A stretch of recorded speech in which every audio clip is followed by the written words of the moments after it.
Hello, once again, digital world. Welcome back to another episode of Spliced In Later. It's November. What the hell, eh? It's not ready. I'm not ready for December. I'm not ready for 2023. It's only just started 2022. Are you kidding me? If you're not listening in Australia, it might not be November yet. So good luck with that last day. Happy Halloween, I suppose. In true Spliced In Later fashion, we aren't doing anything to celebrate Halloween. One, I don't like it. It's a spooky time. Everything scares me. And two, I'm diabetic, so I don't even get the joy of eating chocolates and treats and all of that stuff because it's no bueno for me. So instead, we are going to ignore the holiday entirely. And because I have not seen a new movie to review this week, we are going to go back to the Marvel Cinematic Universe again and continue our ongoing journey into the crazy world that is also my favorite franchise of all time. If you're regular listeners here on the show, you know what I'm talking about. But if you've clicked on this episode because of the movie we're talking about today, to give you a brief rundown, here on Spliced In Later, when we're not reviewing new movies or TV shows or talking about classics or TV shows that are classics or whatever, we like to jump into the Marvel Cinematic Universe quite a bit. In terms of things for me to watch on movies and TV shows and all of that, it is my favorite thing. Excuse me, hang on a second. Winston! My cat is playing with my box. I should cut that out of the episode, but nah, why bother? So, where was I? Oh yeah, Marvel Cinematic Universe. So it's my favorite thing. As we've said many times here before, I marvel at the world that it's created. The Marvel Cinematic Universe has managed to link different franchises and characters to exist in a simultaneous existing world where everybody can play with each other, interact with each other, but also go off in their own separate stories, and it can be easily accessible for anybody. You may watch every single Marvel thing religiously like I do, or maybe it's just the Thor films you like, so you've only watched the Thor films, or Captain America, or maybe you only watch the TV shows like Daredevil or whatever. The important thing is you can watch those things and not be completely confused or unable to watch them because you need to watch every single other little thing. I know of quite a few people who will see a Marvel movie based on the characters in them, not necessarily what's as the continuing story, and they'll still get a really good kick out of the movie. The best example I can give is my parents, who have only recently got Disney Plus, but they hadn't beforehand, which meant that they were existing in a world where they were watching MCU movies, but not the TV shows. So I was curious because WandaVision sets up Wanda to be in a specific position for her adventures with Doctor Strange in Doctor Strange in the Multiverse of Madness. But they were quite able to watch Doctor Strange. They were aware that something had happened, but it did not impact their ability to engage with the movie, appreciate it, enjoy it, all of that stuff. So yeah, here on Spliced In Later, that's where we're at most of the time. I apologize if people listening are sick of it, but we're not finishing up anytime soon, because either what we do is we review the brand new stuff that's come out. So as I've said many times before, things took a bit of a quiet spill in 2020, but once 2021 took off and Disney Plus was launched, we've had several new movies and several new TV shows on Disney Plus that are exclusively in the world of the Marvel Cinematic Universe. So I've reviewed all of them as they've come out. Otherwise, we've gone back to the very beginning and we're making our way through the history of the MCU, going movie by movie or content by content. So at this point, we've already done all of Phase 1, from Iron Man to the Avengers we've talked about. And we are kicking on with Phase 2. We've talked about Iron Man 3 and Thor 2. And we've even talked about Agents of S.H.I.E.L.D. because here on Spliced In Later, even though they've decided at the powers that be, Kevin Feige, Disney, whatever, that all these other MCU shows, which were in the MCU, but the burden was on them to reference and be a part of that world. The movies never really acknowledged their existence. And then recently, a lot of these shows were held by different companies, Netflix, Freeform, all these different things, whatever. Now they're all being assimilated into the Borg collective that is Disney. And specifically characters like Daredevil or Netflix, they want to reintroduce into the MCU. So they made a big old statement that the shows, therefore, were no longer MCU canon. However, Daredevil did just appear on She-Hulk, and the vibe for me seems to be that it's the continuing story of the Daredevil we met in the Daredevil TV shows. So everything's not canon until it is, and everything's canon until it's not. So basically here for me, if it has the Marvel Cinematic Universe logo on it, the stamp of approval, if it was designed originally to exist in that world, uses characters from that world, references things that have happened in the world, then for me, it's canon. That's why we looked into Agents of S.H.I.E.L.D. and going forward, we'll be looking at all the Netflix shows, all the ABC shows, Hulu, everything that's had it, with the exception of Marvel one-shots, because I don't feel the need to spend a 20-minute episode talking about a 4-minute thing where Coulson stops a robbery. Good for Coulson, doesn't really need to be dissected. Anyway, so what are we up to? Today, we are talking about Captain America, the Winter Soldier. In my opinion, one of the best Marvel Cinematic Universe films, maybe one of the greater movies ever made. The movie that really proved there was more to the MCU than just superhero stories. It wasn't always doing the same formula. These characters had deep levels of emotion and depth that you could dissect. Things weren't always as straightforward.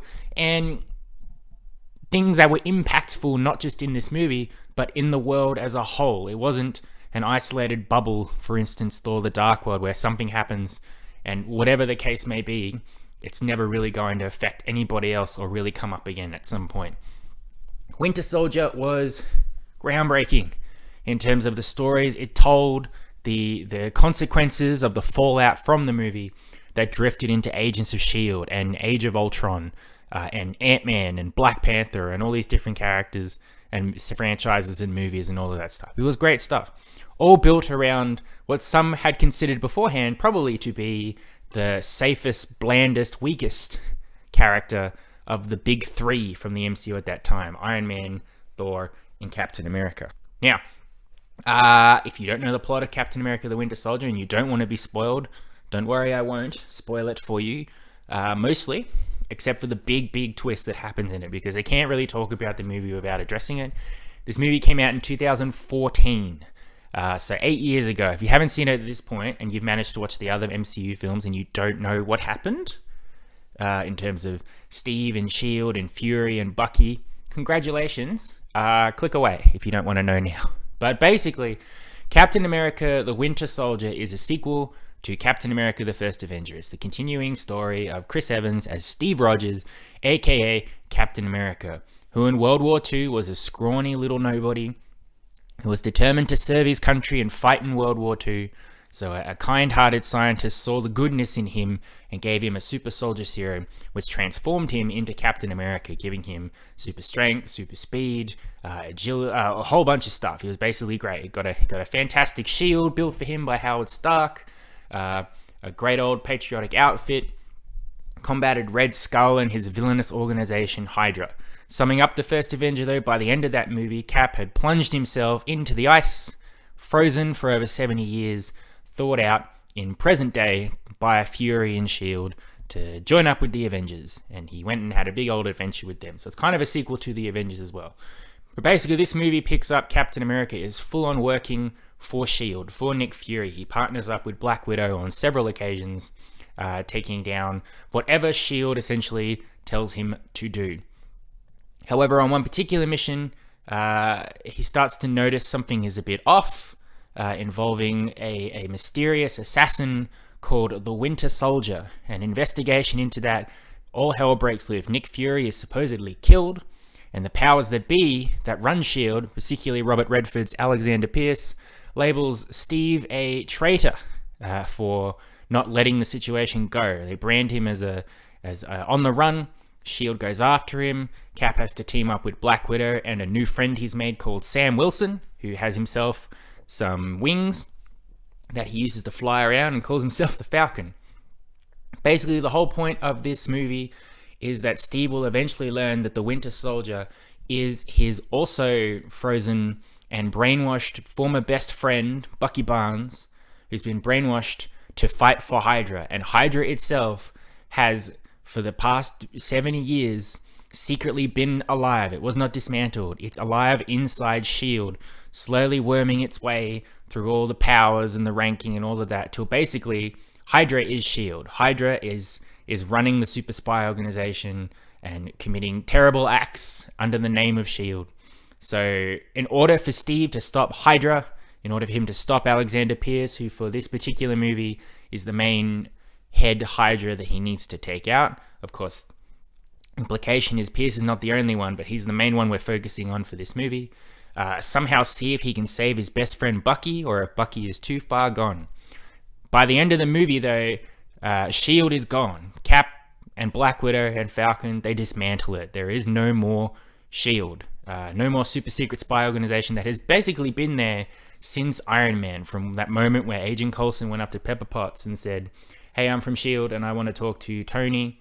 And then that post-credits scene where Nick Fury shows up to talk to Iron Man about the Avengers Initiative. Completely gone, obliterated. At least what it was. A lot of the fallout is definitely delved into for a show called Agents of S.H.I.E.L.D. is going to have to deal with the repercussions of there not being a S.H.I.E.L.D. But in terms of the world structure as well, has completely changed. S.H.I.E.L.D. was basically in charge of the Avengers. With them gone, it leads into the Avengers having to work as their own independent unit, then operating under the whole Sokovia Accords that come up in Civil War, if they have the right to be a superhero team, where they should go, where they shouldn't go, collateral damage, all of that stuff. It all really starts here in The Winter Soldier.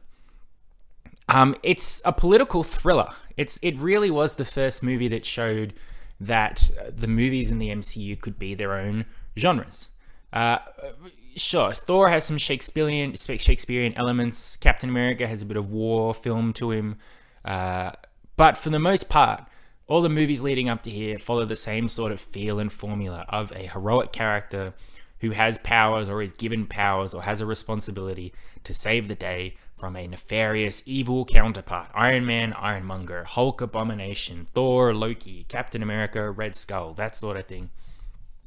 It's all been pretty safe, happy-go-lucky superhero style film that is reminiscent of the X-Men films and the Spider-Man films and all those superhero films we had for the 2000s. Cap took a completely different approach. The Winter Soldier showed that it could be a thriller of sorts, something that had you guessing what the mystery were. Villains that weren't necessarily superpowered. Winter Soldier is Cap's person that he fights in this movie. It's Steve versus Bucky, but Winter Soldier is not the villain of the movie. He is a tool that is used. The villains are an evil, sinister organization run by everyday individuals. Robert Redford's Alexander Pierce is just an old man who is in charge of a super secret, fascist, evil organization. Cap having to take them down, he can't just punch his way in and then solve it. He has to think about what he's going to do. He has to come at it from different angles.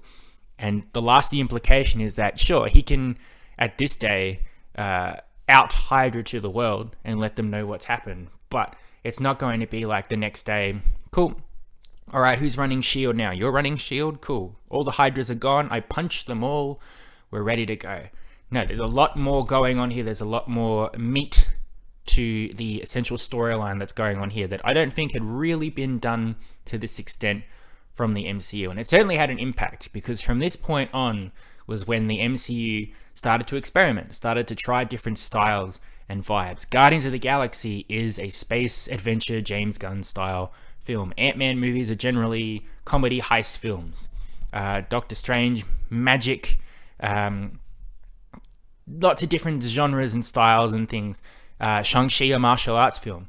But Winter Soldier was the first one to really say, we have the confidence to experiment, and we can experiment successfully. If Winter Soldier had been poorly received, they might have stepped back. But I think generally people were shocked, surprised, and very much entertained by what they probably thought going into it was just a generic Captain America sequel, especially coming off something safe like Iron Man 3 or Thor: The Dark World. Captain America is truly wonderful in this film. Chris Evans is great as him. I will always be foolish that when it first was announced that Chris Evans was going to be Cap, I was like, Chris Evans, he's that cheeky guy from The Human Torch and from Scott Pilgrim. I don't see him as a goody two-shoes, I love America style character. But what I was wrong about was that they weren't actually doing that with the Cap character. Now, I don't read a lot of comics at all, even. but I'm aware of the vibes that characters have given off. So the vibe from Captain America from the comics was he was always the goody two-shoes, the Superman of the Marvel Universe, the one who always does right, doesn't have any personal problems or weaknesses. It's all about America first, patriotism, truth, justice, and the American way. The government is always right. I will stand by America, blah, blah, blah, blah, blah, blah, blah, blah, blah. Which you sort of would get from somebody who was in World War II and then in the present day. But what's really great about the Winter Soldier is it shows that Cap is not that. He is a person. Cap is all about the little people. He's all about doing what's right in his eyes, what's decent for all people, all across the world, basic human rights, all of that stuff. So here they show that by having the institution that Cap is loyal to, that he believes in wholeheartedly, in this case S.H.I.E.L.D., for him to discover it is not what he thought it was, and then to have the courage and the strength to stand against it and say, this is not right, this is not what I stand for. It showed that Cap's intentions, Cap's opinions, Cap's beliefs are completely focused on human individuality, human rights, basic decency, and all of that stuff, not specifically America first, even though he's called Captain America, which is an ironic sense of it. But yeah, he's played great. And when he has to, the action's still great. They still have that superhero fight up with him and Bucky. That thing that's always been great about the MCU is that relationship between Steve and Bucky. They did so good at establishing them as best friends in that first film, having them then completely flip in terms of their relationship from this point on, and then building on it afterwards with Civil War and Infinity War, and even now that Steve's gone in the MCU, having Bucky's adventures continue on, have that whole thing of the Winter Soldier not just be a phase he went through. It will affect him for the rest of his life. This is the most villainous the Winter Soldier was or ever will be in this film, where he is just literally point and shoot. And he's pretty unstoppable as well. That iconic moment where Cap throws the shield at him and he just catches it. Truly shocking stuff. There was some good character development as here for Black Widow as well. If you take aside her being sexualized in Iron Man 2 and being sexualized in the Avengers, she still is a little bit here, but there's more to it. You get a sense of her backstory, where she came from, where her allegiances lie, if she's a full-blown S.H.I.E.L.D. supporter, or if she can push away as well and be like Cap or whatever. It hinted at stuff that you would have thought they would have built on immediately after this, but instead decided to wait until she was dead and then do a Black Widow movie to build on that. But for the most part, she is a really good sidekick, partner in crime to Cap in this movie. There's no forced sexual tension between them or anything like that. They're just comrades. And Anthony Mackie being introduced as Falcon, I thought was good. Steve needs a buddy. Steve needs a best friend to help him through the tough times. And if Bucky is literally not available to him, Sam is pretty great. I don't like that people always compare Bucky and Sam, like which is better. Bucky and Sam each offer something completely different in their relationship to Steve. And I think Sam was a good lifeline to Cap in the real world, to be able to show him how to operate, how to interact, all of that stuff as well.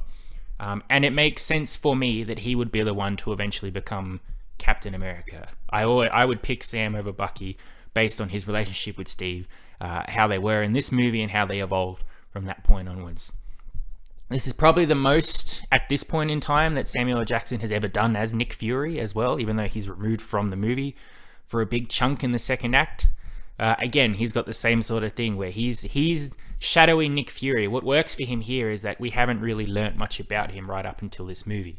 So when there's a possibility that something nefarious is going on inside S.H.I.E.L.D., you don't really know for certain how involved Fury is or what the repercussions are for him there.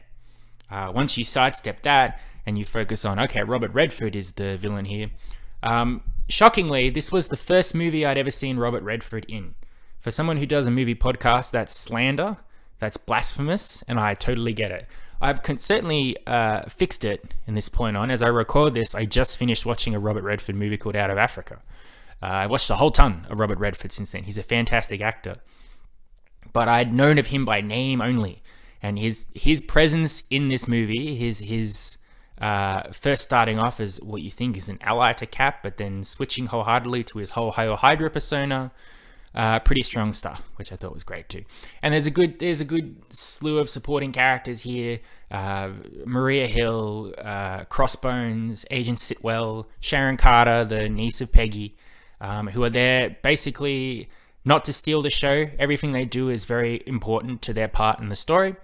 And they're still also there to throw in those little Easter eggs and hints at what's to come without detracting from the story. Agent Sitwell saying Stephen Strange was for me very exciting. I was like, oh my god, I know that's Doctor Strange. That's exciting. As I said, it's a very well shot movie with great tension, great character drama. It's a real strong thriller that showed that there was something different that you could do with the MCU. And as I said, the main thing to take away from it as well is its implications. It wasn't just a one and done movie just to add to the pile of MCU movies. It had a pivotal moment in the history that not only strengthened the character development of Captain America and Black Widow and Bucky and all of that stuff as well, but it changed the world, how people would operate, what was going on forward. If S.H.I.E.L.D. was still around, would Tony have built Ultron? Would the Agents of S.H.I.E.L.D. TV show have just been the usual case of the week instead of evolving into probably one of the best TV shows I've ever seen? It's hard to say, but it had a ripple effect that didn't just go away and was forgotten about. It was something that really hooked into the world and said, things are different now, and you're just going to have a little bit. And a fun story, just a personal one for people who don't know. This is a funny story. I love telling it to people. But back in my university days was when The Avengers came out. That movie comes out, I loved it, thought it was great. I could see that the MCU was evolving into something pretty cool. And I was very excited. The group of friends that I was hanging around with went through the phase of everybody should get a tattoo. So my friend got a Scott Pilgrim tattoo on his chest. Another one got a Robin Hood symbol on his arm.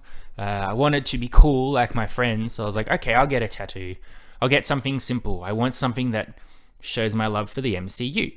However, I don't want to get an A because everybody gets an A. I'll tell you what I'll do. I'll get the shield symbol. The shield symbol sounds great. So on my back, I got a big shield symbol of the bird. All was right in the world. And then I went and saw Captain America the Winter Soldier. And I tell you, when I was sitting in that cinema watching Arnim Zola slowly reveal to Cap that S.H.I.E.L.D. is actually infiltrated by Hydra and basically has its origins from Nazis and it's all about world domination and terror. The symbol on my back suddenly had a different meaning. And I remember just going, you've got to be shitting me. My God. So I don't broadcast that I have. Luckily, Agents of S.H.I.E.L.D., the show exists to show that there's more to the symbol than just Nazis. And S.H.I.E.L.D. itself has changed a bit in that era.